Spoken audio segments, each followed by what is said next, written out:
FeMC Minako is waifu material. She's the female option in Persona 3 Portable for the PSP, and she is cute. With that, here are my reasons why FeMC Minako is waifu material. Major spoilers for Persona 3 main story. As a blank slate in the game, you can basically name her anything you want, preferably a female name. That hasn't stopped people from coming up with a variety of creative names for her. Persona Central recently posted regarding a collab that reveals FeMC's true name to be Kotone Shiomi, which personally will take some time to get used to. However, in another forum, someone posted an image showing the options in a Sega Heroes character request survey, where you'll notice a more familiar Minako Arisado. For sake of the video, I'm just gonna call her FeMC or Minako.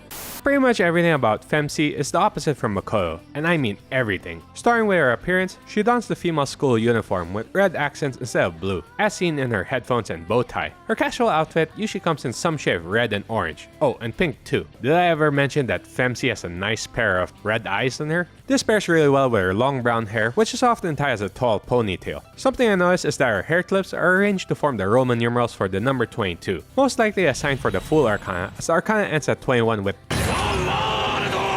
and then repeats afterwards. In combat, she too wields the power of the wild card, able to wield multiple personas. Her physical weapon is the Naginata, which is essentially a polearm with a curved blade at the end. Speaking of the wild card, FeMC has the unique choice of being able to choose the gender of her velvet room attendant, allowing us to choose between the eccentric Elizabeth or the always polite Theodore. Then let's bring him out for a proper introduction. My name is Theodore, but please, feel free to call me Theo. Compared to the male route, FeMC is noticeably more cheery in her responses to dialogue and social links. My, aren't you polite? Girls like you should be an example for others. But she can also be savage to Junpei when she wants. You ever have a problem, you can tell your old pal Junpei about it. Ouch! Yukatan's rubbing off on you already, huh? Similar to Makoto, Minako can also be quite calm. During the infamous love hotel scene, the roles are reversed, with FeMC sitting in the room, and well, guess who steps out of the shower? We can see here that FeMC is unfazed by an undressed Akihiko, making her one cool-headed gal, unlike somebody. Playing as FeMC, you get the option of having romantic social links with the boys. The options include Shinji, Akihiko, and Ken. Don't ship her with Ken. This leaves Junpei out of the equation just so that he can have his forever alone monologues. And also Chidori would probably kill us if she found out. A fan favorite social link is the one with Shinjiro. Whoa, is he smiling? Normally seen as a tough guy, he comes across as the type to make you eat your vegetables. What I like about his social link is that it reveals how much Shinji worries about the others, especially for Akihiko. He later even shows off his cooking skills by teaching the hopeless Fuka while also cooking a feast for the whole team, which was without a doubt delicious. Later on, Minako's confession is enough to make Shinji flustered. Don't tease me like that. After all the excuses, you end up in this room where you spend a long time together. By the way, at the end of the New Game Plus run, you get the option of hearing some tender dialogue from a lover, and Shinji doesn't disappoint. The girl I saw in my dreams. It was you. You were crying and laughing like usual. I'm glad I met you.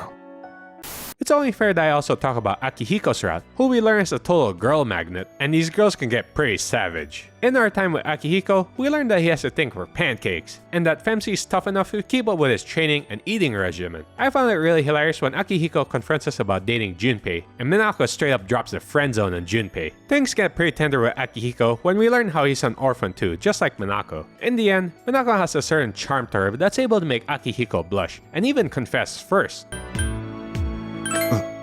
Love? This is love. Huh. Oh, it already slipped out, but I'd like to know how you feel. Will you be my girl? Oh, you're probably wondering about Ken's social link. Well, we don't do that here. While inside Tartarus, it's hilarious hearing the guys argue over who should be with Minako, making the atmosphere feel heavy for some reason. A truly rare moment where Junpei is the voice of reason.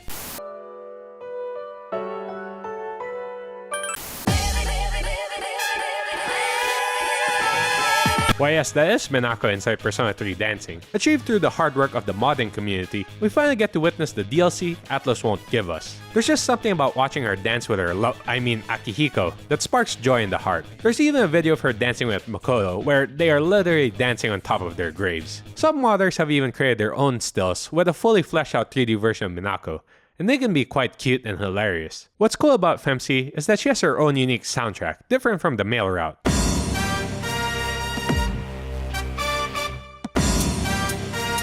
And when you're at the mall, you get to hear this cheery song.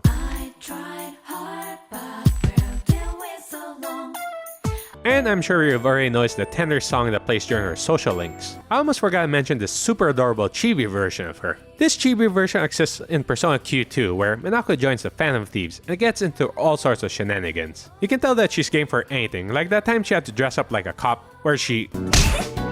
Whoa.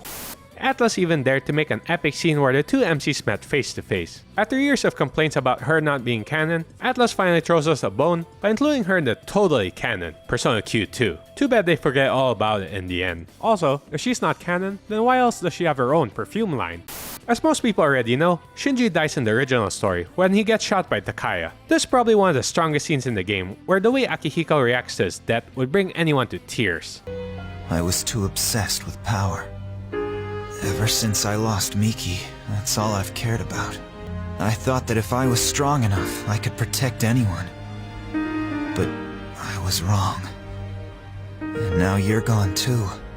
Fortunately, FeMC Minako has the ability to save Shinji. By maxing out his social link, we give him back his pocket watch, which I'm guessing deflects one of the bullets. So instead of dying, he ends up in a coma at the hospital. To some it ruins the story, but at the same time, it gives some hope for the Shinji fans. So what do you think about FeMC Minako? Would you pick her as your main character? Be sure to leave a like and comment what do you think about FeMC Minako, our favorite alternate reality main character.